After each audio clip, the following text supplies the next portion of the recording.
and welcome to Inside the Chrysalis. You guys see the t-shirt? You see the t-shirt? Yes.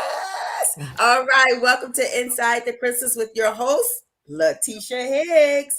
We are a platform where we are giving people who have mental health conditions or family members that are helping those managing a mental health condition a platform for them to share their story so that we can erase the stigma associated with mental health. We are talking all things mental health, and we want you to make sure you subscribe to our YouTube channel, hit that like button, share, share.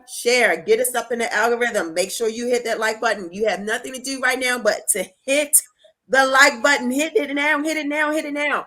So anyway, today I'm so excited. We actually have a parent on here today she's not just an author, but she's a parent that's going to share some success stories of her son. Am I correct? Yes, ma'am. All right. So we have author Miss Tink, author of Tink, Talented and Never Ending Knowledge. I love it. So Miss Tink is going to share her story as a parent. And if you are a parent, please, please, please, please listen to this show because she is going to give you some great input. Listen, I am a teacher. And I'm always looking for, I love it when I have parents that are very engaged in their child's education because it makes my job easier, especially when I got like 30 something kids. Okay. So please, please, please, please listen up on how you can recognize or how you can help your child. And I know the label, not the label, the little banner at the bottom is kind of keeping you guys from seeing my t-shirt, but I want to show you that. All right, there we go. There we go. All right, sorry. Inside the Crystals. Make sure if you want one, make sure you reach out to us on Instagram at Inside the Chrysalis Podcast. Follow us and like our posts. And once again, share our information. All right, Miss Tink, tell us a little bit about yourself. Tell us who you are. Thank you. So I am Miss Tink. I am the CEO of All Things Raw Talent LLC. It's basically an entertainment company to some degree. I'm an author. I'm a poet. I do website creation, media creation. I have my own podcast as well. You can check out my YouTube channel, Raw Talent. I can be found on Instagram at Miss Tink MZ TINK .raw talent. And raw talent is about encompassing who you are, being who you are. It's too many of us trying to be like other people, and being you is great. That's what we were put here to do. So that's basically Yes, what I raw love talent it. is. I love it. I love it. I love it. Make sure you when we get towards the end, you share with us everywhere of how we can reach you to check out your stuff, okay? To check out your Yes, YouTube ma'am. channel, your books, all of that. So, the first thing that I like to start off is what happened? What led to the diagnosis? What and tell us what the diagnosis, everything. Just what happened. So my son was in about second grade. And honestly, I didn't even think he had ADHD. I thought that he was dyslexic because he was writing stuff backwards. So I was concerned. And I went to his teacher. His grades were slipping and everything. And I never got the feedback I wanted from the teacher. The teacher just felt like he wasn't failing, so he was fine. And I'm an overachiever myself, so I wanted him to be the same way. So I ended up switching his school, and within the first 30 days of his third grade year, me and his teacher did assessments for his doctor. And our assessments were so close in numbers that it was scary to me because I'm like, she's only known my kid for 30 days, and she has 29 other kids. So that's a lot for you to be able to pick up on the cues that I live with every day. So when I took him to the doctor, looking at the assessment, they diagnosed him with ADHD. As a parent, I didn't want him to know he had it. Honestly, I didn't want him to know. I didn't want him to use it as a crutch. I wanted him to overcome it without ever saying this. I can't do this because I have this issue. Um, I wasn't ashamed of it because I felt like I could help him overcome it. So my goal was to jump head first into finding out what I could do to make it easier on him so he could get those A's and B's that he was used to getting. So when you said you and the teacher were noticing the same things, what are some of the behaviors? What are some of the things that you guys were noticing that led to that diagnosis of ADHD? He was very easily distracted, and even though most people be like ADHD isn't a real condition, I've heard that a lot, you know, and I was like, no, it's real. It's real because without the help and support that he had gotten, my son was not making them A's and B's that he strived to make. And the thing about it was taxing on his confidence to not make those grades. So as a parent, I have to do something so that he doesn't give up, you know, Mhm. on his own. But um I kind of got a little sidetracked at there. But yeah, so it was like he wasn't paying attention. He was very antsy. So like he would sit on his foot and bounce in a chair instead of sitting on his butt, you know. If she was doing math, then he would be doing social studies. You know, he couldn't stay on the task that she was doing at hand. And as a parent, to me, it wasn't odd at home because he would go from playing the Xbox at 2 o'clock. At 2:15, he wants to play with blocks. At by 3 o'clock, he wants to watch a movie, and he probably would. I remember him watching Toy Story, and he knew all the words in the movie, but I never saw him look at the screen. And I used to be like, "How did you even do that?" You know. But I thought it wasn't awkward because he's a kid. So he's full of energy. He's running through the house. He's, you know, full of life. And I loved it. And I didn't know that it would affect him in school, which is very important because he needs to be able to sit down and pay attention, be able to stay focused, be able to take his test without distractions. Those were very important cues. So what I did was I did a surprise visit to the school. The teacher knew I was coming, and I stood in the hallway and I watched him. And she was doing a review for a test. And my son was playing with the blank wall because that was more interesting to him than what she was saying. And, you know, it wasn't like he didn't want to pay attention. He just was like, his mind was all over the place. Mm, wow, wow. And I've seen, I've definitely seen as an educator, I've seen where you know, students like they just I had students that could not even like if I had something they wrote a story, let's say they wrote their story and I asked them, okay, now type the story onto the type the story into Google Docs or something like that. They couldn't sit for 5 minutes to actually type the first couple of sentences. You know, and this particular Right. student, the only reason why they were able to write the stories because this particular day they were medicated, and then the next day, a couple of days later, they were not. And I could clearly see the difference, you See the know. difference. I could clearly see the difference. Like, okay, one day when you were medicated, you can sit down and write out a wonderful story. Several days later, I'm asking you to just type it. You've already wrote it. I'm asking you to just type it. You can't even type the first couple of sentences out going, oh, like, you know, it's like, okay.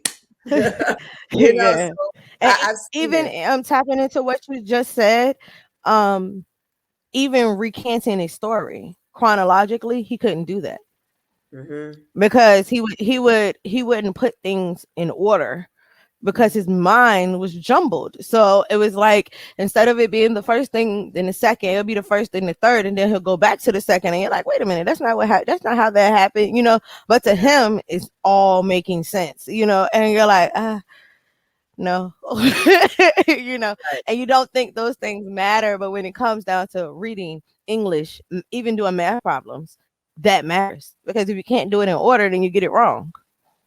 Right, right, right. Yep. And following the steps and things like that. And it's so awesome that you realize this as as a parent, your child is not the only child in the classroom. Some parents Right. forget that we have multiple students. So it's just like, you know, come on, like we and to and make sure that your student get the knowledge that I'm trying to impart. I got to make sure everybody is on, you know, at least, you know, on one accord and in focus and doing what they're supposed to doing their part. And it makes the job difficult when I gotta stop to address certain things over and over and over and over again. That it adds up. It takes a 2 minutes here, 2 minutes there, 2 minutes here.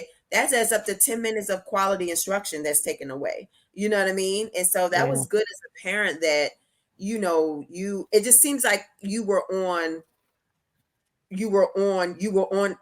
in partnership with the second teacher. You were on partnership with your Yes.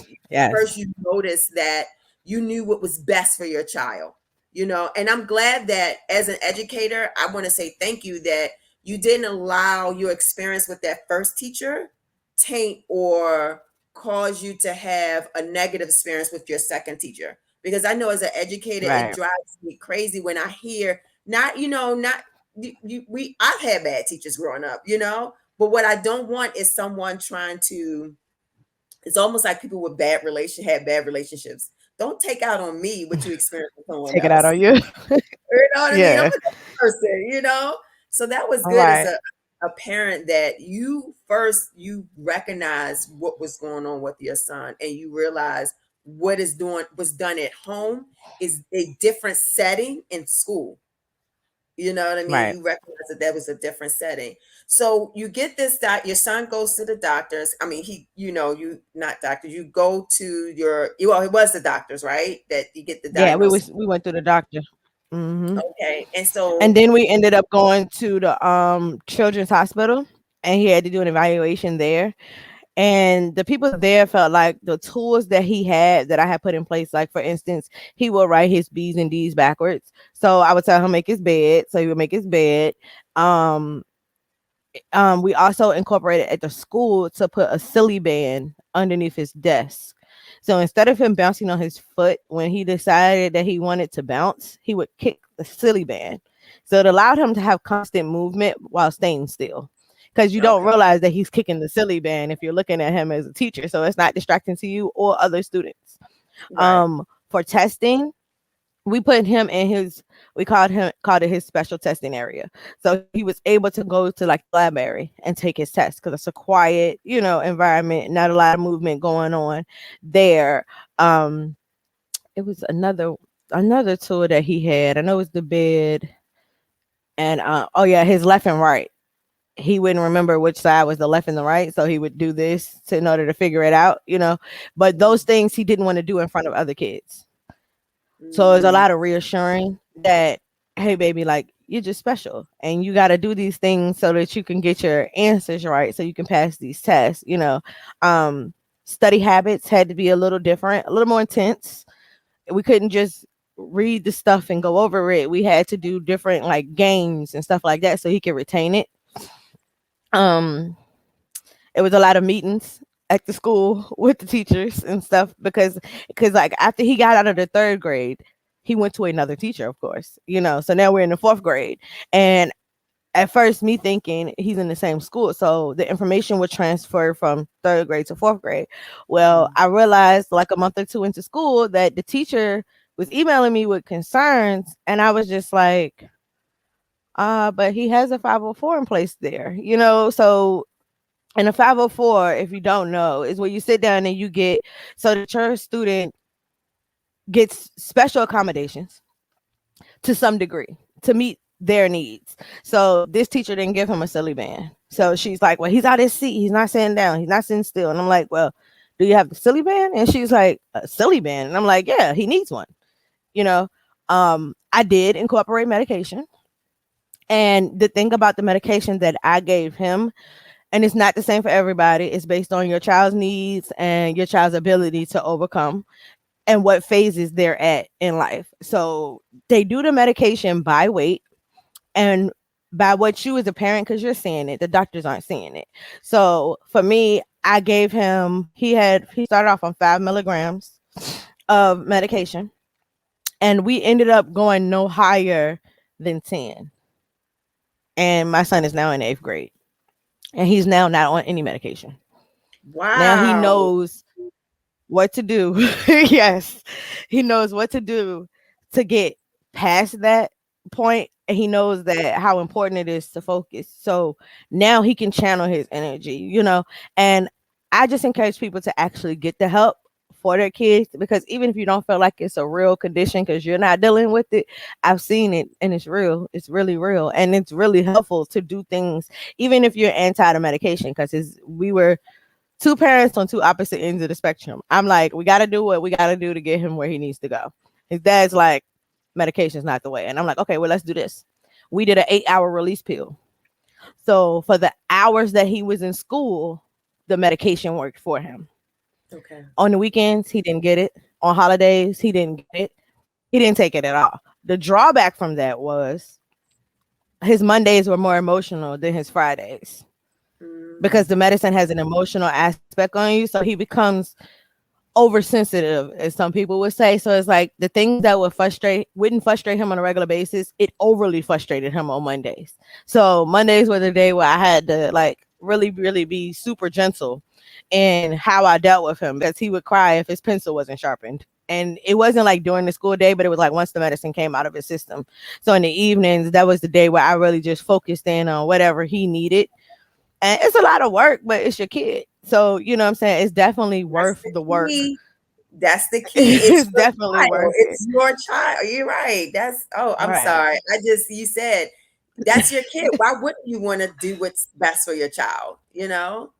Right. Yeah. So that Right. was good that And you we as and parents sometimes think that the teacher is supposed to do the work. And I've seen that happen over and over again. So I understand exactly where you're coming from. But the work is at home too. You can't just, and I learned things like, for example, he's a kid that, you get a summer break. So that's a lot of months of not being instruction led. Right. So my son is a creature of habit. So even in the 8th grade, um, since COVID and everything with all that going on, he doesn't like virtual learning. So I had to strongly encourage him through that without medication. We did it without medication. But during the summer, I gave him a whole curriculum. He had to do work every single day that helped him with 8th grade work. So now he's in the 8th grade, he's bringing home straight A's. And I wow, can't let him get those breaks that other kids get during Christmas where I don't have no work to do. No, you have to read, you have to do math, you have to do English, you know what I'm saying? At least the core classes. And I learned that once I do that, it's not like in January when they go back to school that he's starting over. It's like he's right. continuing, So Yes. it's like people want to give the kids a break, but he needs to keep on going. The repetition is what helps his mind stay on track. So that's the angle that I took. I would, you know what? That is something that I would love all parents to do. Like, because summer learning loss is real. No, I'm serious. Summer learning loss is so real. There's so many studies about summer learning loss, and that's why in the first months of school, the first couple of weeks of school, a lot of teachers may do a lot of reviews and things like that because summer learning loss is real. And you have to, make sure that yeah, we do want to give our students, we do want to give our kids a break, but learning should never stop. You know what I mean? You can give them a break and Right. still give them an opportunity to learn. Like for instance, when if you're going out to a restaurant, that's give them that opportunity to learn by having them read over the menu, have them to add up Right. what the tip is going to be. That's still giving them learning opportunities. And I love what you said. Parents are the first teachers. Parents are the first teachers, and your child is successful today because of, yes, you have that partnership with your his teachers, but your child is successful today because of the work you put in it. You know what I mean? The work that you did, the work that you make sure. And I love that you made sure that your child, because that teacher should have known that, I every year we get who has a 504 and who has an IP and this and Right. the other. So he should have known, or she should have known that he had a 504 and look I over felt that. that way too. And I'm not gonna lie, I have some that I've had 504s, and then I'm like, well, let me try something different. And then when I realized that didn't work, let me go back to this. You know what I mean? Right. So because kids, they every year they mature and things do different things a little differently. What may have worked in second grade may not is going to work in fifth grade. So I like to try Right. to different things. But at the same time, I still read over the 504 plan so that I know what is expected and what the child is going to experience. But the fact that you were able to know, and so what was that what your child needed. Now, what a lot of parents don't know, what exactly is a 504 plan. And a 504 plan, just to explain or expand a little bit more on what you said, a 504 plan is basically based on if their child's health is impairing their ability to learn. And so what happens is that accommodations, just like you said, Ms. Tink, are put in place that help the child to be successful. And that 504 Right. plan follows them throughout high school. And I'm still all the way up to high school. And I'm not quite sure into college. I know IEPs follow them into It college. does. It And does, I okay. can tell you that it does because I have a sister.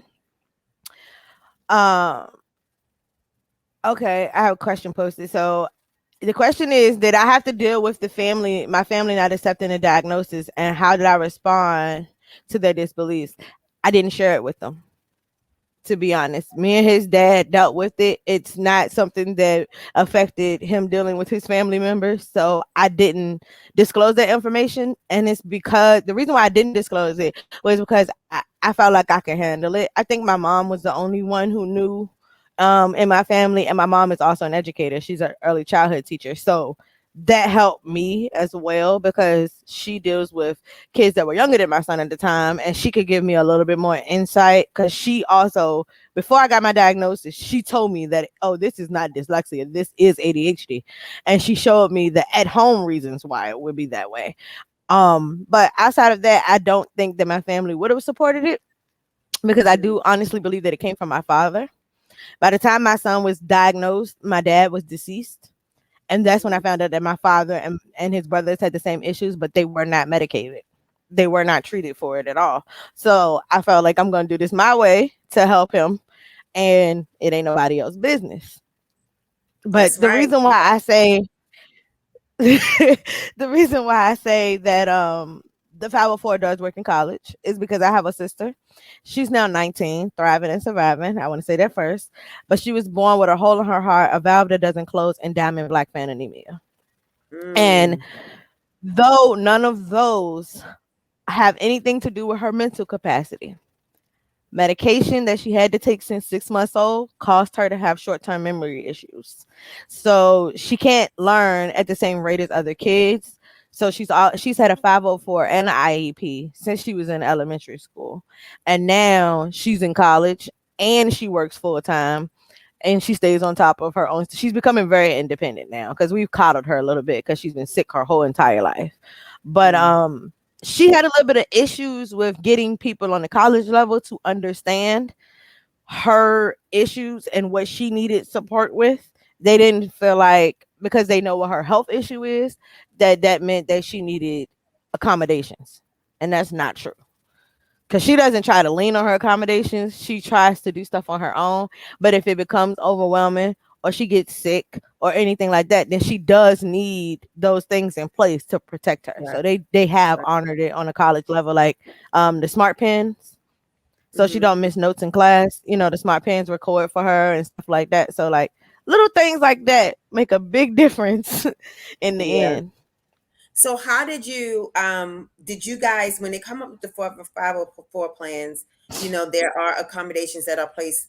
And I know when I was sometimes in different districts where I've taught, we work with the parents to come up with some accommodations.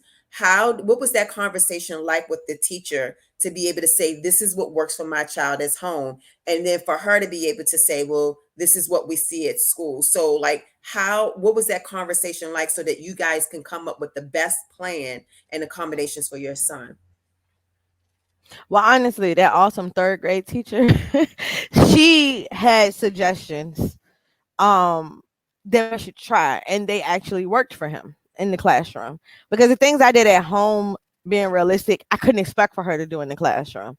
So I had to try the things that she did in the classroom at home versus me trying to put my home in her classroom because Mm, she had the 29 other students, you know. So at home, the difference was he was quiet. It was a quiet space. It was just me and him here. So she did take that away as far as testing. Like we're gonna have to put him in his own area so he can stay focused, so he can pass these tests, you know. mhm, But as far as like the silly band and things like that, at home, I would make him sit in a chair in the same location, so it's familiar and it's repetition, like he would have to do in the classroom. And she gave him a silly band, which helped him kick his feet and move around, but not actually get out of his seat. Mm-hmm. Mm-hmm.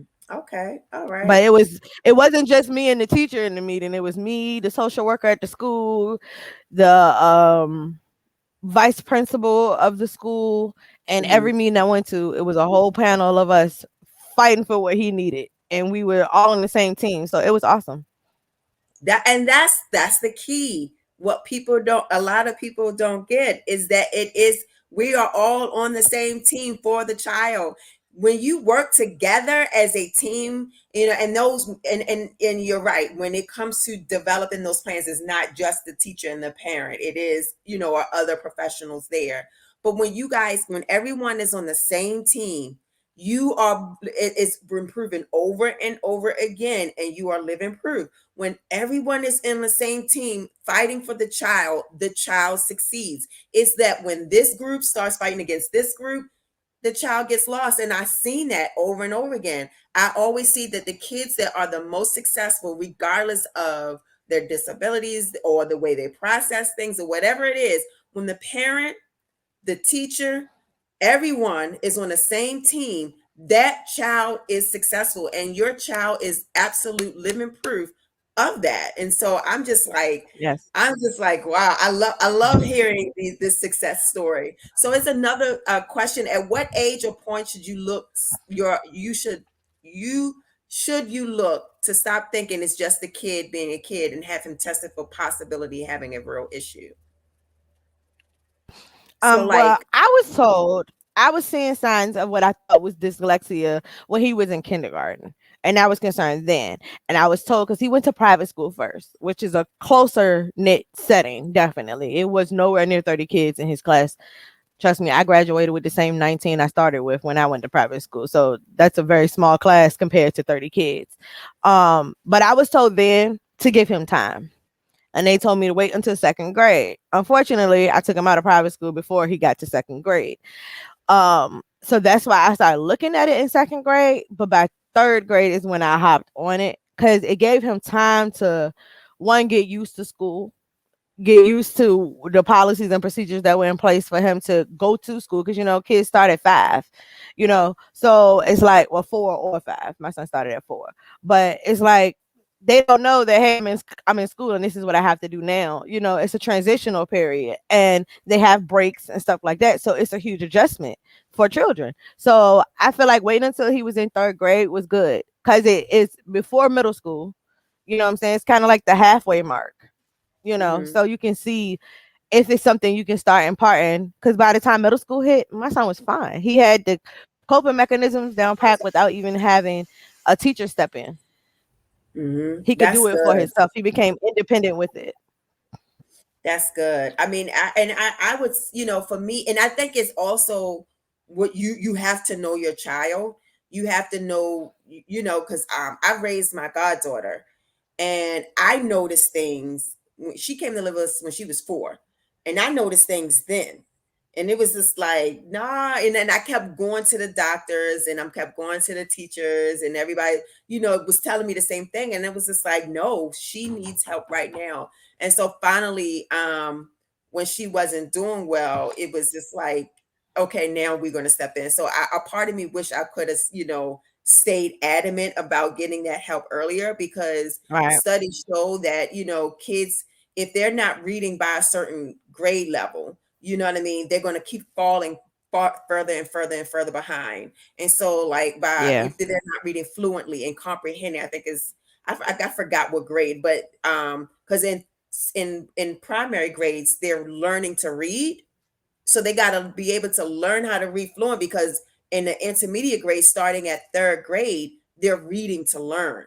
And so if they Right. don't know how to do these things at a young age, and then their impairments or disabilities are keeping them from achieving that, it's going to keep them constantly falling further and further and further behind. So for me, it was for my daughter. I wish I would have got the help a little sooner. It was about third grade that she did go ahead and finally, when people were starting to say, okay, we see what you're saying. But it was like, I noticed it earlier. You know what I mean? I noticed Yeah. way earlier that some things were a little different and a little off. But that was good that you definitely you kept that observation. So what would you recommend to parents? Like what do you recommend to parents when it comes to building that partnership with the teacher and the school to be able to help your child? Staying consistent and persistent, because like you said, in your situation, you kind of backed off a little bit. Like, I couldn't back off. I couldn't give it even a second of thinking like, oh, they're not paying me any attention, or they're figuring that he's got it for the most part. Like, he overexcels in math, but reading and English weren't his strong points. But reading is the basis of everything. He got to read in math. He got to read and science history. You know what I'm saying, and everything. So I just had to stay on top of them and stay on top of myself as well. And Mhm. I will say this too. Me and his father weren't together. So it wasn't just making sure that the school was on board. It was making sure that when he's with me, I'm doing the same thing that he's doing at his house. Because that line of communication was so detrimental. And sometimes people that co-parent don't have that communication where they can be on the same page and it's strictly about the kid, but Mhm. we got to the point where we were able to parent him so similar that he didn't see a difference between being with dad or with mom. It was That no is difference. that So is the that was key. so detrimental too. So That is the detrimental. that is key. And I've seen where single parents is like you have to, whether if you're the child's with the father or the child is with the mother, that you have to be on one accord. It's not about you. I don't care whatever the relationship happened, whatever happened, it happened, it's done, it's over. You got a child out of it, the focus should be on the child. You know what I mean? Amen. Let it be on the child. Amen. Because it's Amen. like, I think it's selfish to I don't want to go into it, but I've just seen her so many stories Right. about Yes. people and Yes. people getting mad at the other parent, so they keep them from. It's like you're not hurting anyone but your child, and you cannot say you love your son and daughter and not have a good positive co-parenting relationship with the other parent, because you're Right. hurting your child Communication when is you key. do that. Yes, Yes, communication yes, is key. And so I've had somebody ask me that before because they was having issues co-parenting, and they was like, well, what do I do? I said, be selfless. You have to really yes. put the kid first. Their emotional and physical needs. They are humans too. Like, I have a policy with my son. You can be 100% honest with me, because the world we live in, I need him to talk to me. I need him to let me know what is going on. I have a 3-year-old too, so she has the same policy. And even though she's 3, trust me, she would let you know whatever she's feeling or whatever is going on. And I need that. And my son is a young black male, so Mhm, I need him to talk to me. So you can ask why we have to do this. What is this? You know what I'm saying? And he's been a why child his whole life. So I play into that. I let him know it's certain things we don't talk about. I'm like, we gotta wait a little while. You ain't of age. But mhm, me and his father treated the same way. Like, okay, well, he asked me this question, so we're gonna address this later. And I let his dad know, which may seem redundant to people, but it matters because the child is getting fed the same information on both ends of the spectrum. mhm. And not only that, children can figure out real quick how to play the parents against each other, the same way they Oh can figure yes. out how to play the Oh teachers and yes. the parents against each other. Oh, yes. Oh, yes. Oh wow, Yes, you yes, are an yes. That is so amazing true. parent. You are an amazing, Thank you. amazing parent. So what does Thank you. I fight for mine. No lie, I fight. I fight hard. Yes, you got to. So, oh my God, I can't believe we're already at the 30-minute mark. So this is really good. So, I mean, I just wish that I can just take this interview and just post it for like make it a mandatory video for everybody who having children start in school, so that they understand the importance of co-parenting, understand the importance of partnerships with the school and the child and the teach the parent. So when you talked about co-parenting, and you said earlier that his dad wasn't on the medication, wasn't on board with the medication. How did communication and being able to work together and co-parenting help your son even more overcome I would say overcome ADHD to the point where he doesn't need any medicine anymore? Because we both supported him. I would say 100%. It became, and once I explained my standpoint to his dad about it, like, look, we're not doing this to control how he acts and reacts at home because we love the kid that he is at home. We're doing this to help him during those 8 hours of instruction led time. At home, we're helping him off the medication. We're fine with the struggle because we're dealing with one of him. We're not dealing with 30 of him. Once he looked at it from that standpoint, and it was like he agreed to try it. And I think that was big for him to be willing to try it first. So we went into a trial period. And once you saw his grades go from C's to A's, his dad was like, I guess you were right. That did work. So then we agreed that we would do it at the pace that best fits him, which I think is very important for people to understand as well. Your doctor is going to try to up the medicine. My son got up in weight. They wanted to up it based on his weight, but it didn't meet his need. He was fine where he was. So we left him there. And I told the doctor that. I said, if he's struggling, we'll change it.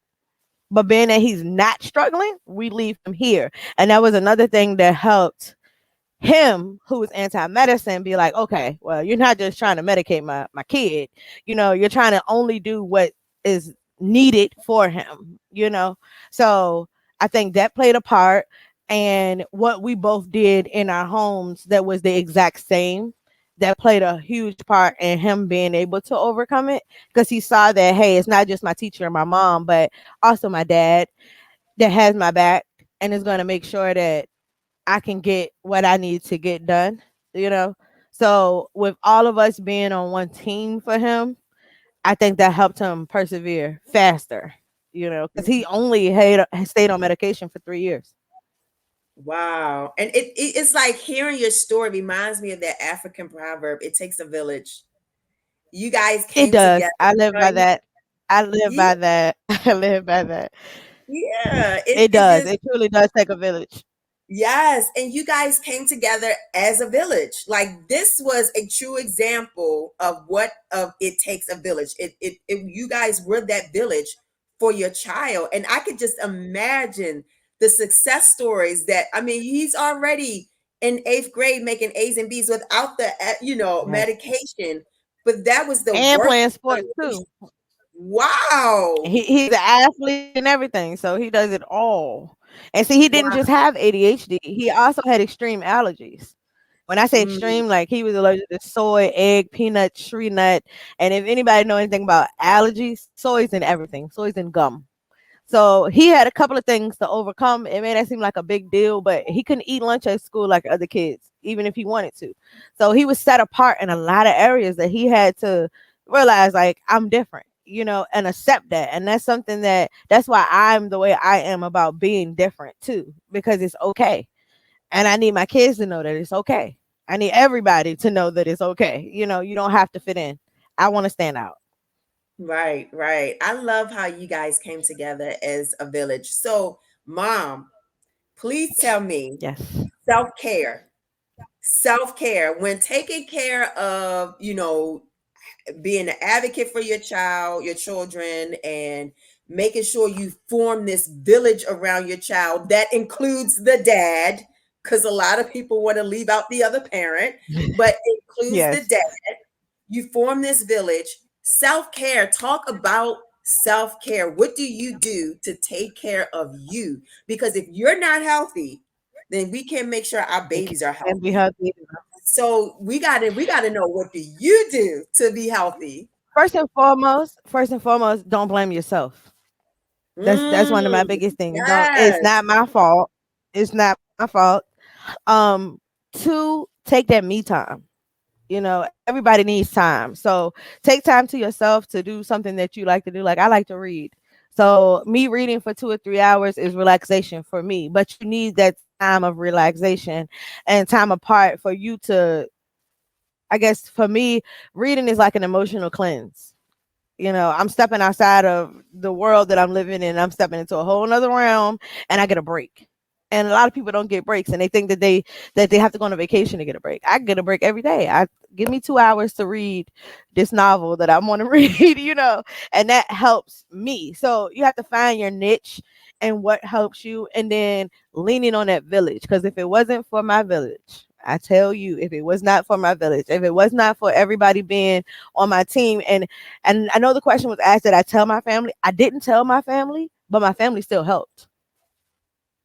I had them helping him, not knowing why they were helping him, but being that they were his support system, they were on board to whatever he needed because it was for him. So his grandparents and aunts and uncles and cousins, they all supported him, even though they didn't know exactly what was going on, what was the condition at hand. They still just was like, okay, we got it. We're gonna help him do this. When he come over here and he do homework here, he's gonna sit in a select area, and he's gonna take breaks in between and make him feel better. You know what I'm saying? We all worked together, so that village part is crucial. It's crucial. Mm. Wow, wow. This has been amazing. You are a great, I got to keep saying it. You are an amazing parent. I love how you formed a Thank village you. for your child and so, we're talking about the village. Who all is in your son's village? Who all is in your son? Because Um, I need other parents it to hear. wasn't just blood relatives. His teachers start coming to his basketball games and everything. You know what I'm saying? So they didn't just support him in school, they supported him outside of school. And he would be so excited. You know what I'm saying? It's moments like that that I think help him realize that she's not just helping me because she's doing a job. She's helping me because she genuinely cares about my health, wealth, and well being. And those things matter to children. You know what I'm saying? They really do matter to children. So he had my immediate family and even like my best friends. They come to all of his sporting events. I mean, I have high school and elementary school friends, and they all show up. They all show up and they all rally for him. He have his own cheering section. You know what I'm saying? So Wow. when it comes down to stuff like that, we didn't. I don't limit who can be in his village. If it's positive energy, positive vibes, and you got the best interest at heart, then we're there. We're Yeah, there. and We do it for each other. then that's good that you said it because like a lot of people also are scared to form the village because they don't want others to correct their child. You know what I mean? They Right. don't No. want so like speak on that a little bit. Like cuz if a Um. child is in my company and I'm responsible. If I got to correct behavior, I'm not going to hit you or anything, but I am going Right. to correct the behavior. So speak on that. What are some vulnerabilities? What are some things that in order to form a village around your child to make sure that child is successful? What is it that you had to adjust or do or vulnerabilities that you have to um admit to be able to make sure that that village is successful for your child? Well, one, I was a first time mom. So, us first time moms could be a little overbearing, you know. So, my son was like with me everywhere at first. So, I had to realize that everybody loves him and everybody wanted to care for him. So, if I place my son in your care, custody, and control, then you got a right to correct him. And that's what I would tell people. You have a right to correct him. Now, if it was, like you said, not hitting him, but that verbal reconfirmation, like what you're doing is wrong or you need to correct this. So I had no problem with that whatsoever because if you don't give people that right, then your child will not learn to respect them. They will get the notion that they can do whatever they want to do when it comes to this person. Mm, And it's not, it doesn't create a healthy environment for the kid because now they're pushing boundaries. Because, like you said, kids test teachers and play, parents against each other. They do the same thing with other people in their village. So, yeah, it was very important that everybody around him understood, like, hey, if he's doing that, correct him. I don't have eyes in the back of my head, even though I had him thinking I did. They were my eyes. So yeah. so they got the opportunity to correct him. And my son is such a good kid. It wasn't like it was an everyday thing. So it wasn't somebody yelling at him constantly. And the most important thing was they understood my parenting style. So they understood that I was firm, but I wasn't going upside his head. I didn't need to, Right. you know? Right. Right. So, I mean, this has been an amazing interview. Before we end, share with us some of your son's success stories. I know one of them has been he's been able to come off the medication. What other and I'm not saying that I'm like you. If medication works, great. If you find something else, great. Just be like you said, consistent. Because I've had students that I'm Right. like, oh yeah, you need that medication. Like, oh my Right. God. But then I had some students that didn't need it. They just needed certain things in place. So what are some other success stories? What are some other successful things that your son is experiencing now? Now he's bringing home A's and B's. So his focus level has really grown and changed. And when he has those challenges, he admits it. He knows it. He recognizes it. He's not scared of it anymore. He's not scared to be different. He's not scared to use his tools. And that's a huge change, because versus just telling him and reassuring him, he can reassure himself because I gave him the tools to do so. Wow. Wow. Did you have any support groups that you were a part of or anything like that to help you go through this? Or you Nope. just, oh, why did you study any? Like, Nope. did you just learn? Wow. So it's Nope. just, Once I found out that he had it, I was like, okay, we got to jump into full mode, and do whatever he needs to get done so he can get past this. And that was all that was to it. But I mean, it was the same. Like I said, he was diagnosed with his food issues, his food allergies when he was 3. So that was thrown head first into that situation too. So I just got used to just taking the bull by the horns and just running with it. wow. You're an amazing parent. I swear, you are an amazing, Thank you. I amazing parent. appreciate Shout that. out to I appreciate you. that. Shout out to you. So, what is one key piece of advice that you would like to give to parents? I would like to tell him that it's okay to be labeled, because you don't have to be the label that you're given. Woo! Say that And again. Say that that's again. it's okay to be labeled, because you don't have to be the label that you're given. My son is a living testimony that though he has ADHD, he overachieves without medication. He had to start there, but he didn't have to stay there. So it's nothing wrong with getting the help that you need. Nothing wrong with it. Yes, especially in our community, we like to, as Black people, we don't want the label, we don't want the medication, we don't want to do this, that, and the other, and we're hurting ourselves. We're hurting Yes. ourselves. We got to Yes. heal, because we got a lot of healing in our community to do. We got a lot of Yes, healing ma'am. in our community to do. But you went out and you did the work. Like, you did the work. It requires work. And because you put in Yep. the work, look at what you have now.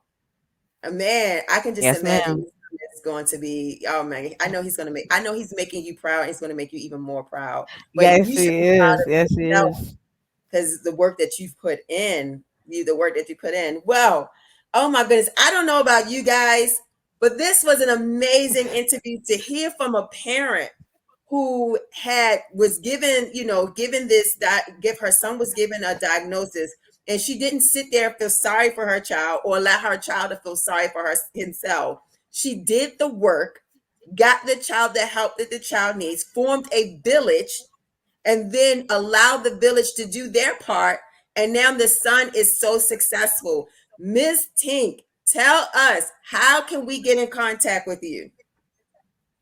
Honestly, my website links you to me on every platform. So if you visit www.rawtalentllc.com, you can check out my books that are on Amazon. You can order custom made t-shirts, hats, face masks, anything that you need done, Raw Talent will do it.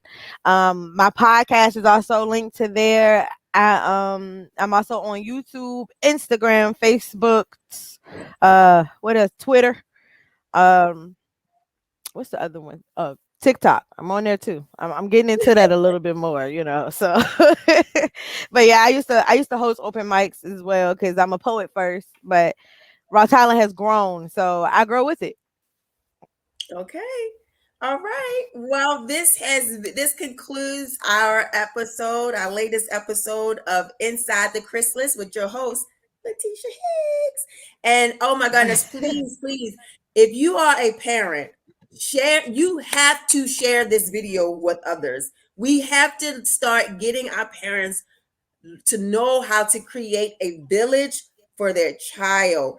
You have to, we want to, because there's also, we know the African proverb that says it takes a village to raise a child. But how many of us also know that African proverb that says if the child is not is not, I think it's just like, if the child is not embraced by its village, it will burn it down to feel its warmth. We got to create a village for our children. Yes, And ma'am. today, Miss Tink showed us how she put in the work to help her son to be successful and living and thriving with ADHD. If you want more information about this health condition or any other mental health conditions, please visit NAMI.org. You guys know that I am a speaker for NAMI.org. I love volunteer for NAMI. NAMI is a wonderful place where you can go for support, find some information, support groups, things like that. Check out to see if there's an affiliate for NAMI in your area. Um, like and follow us on YouTube.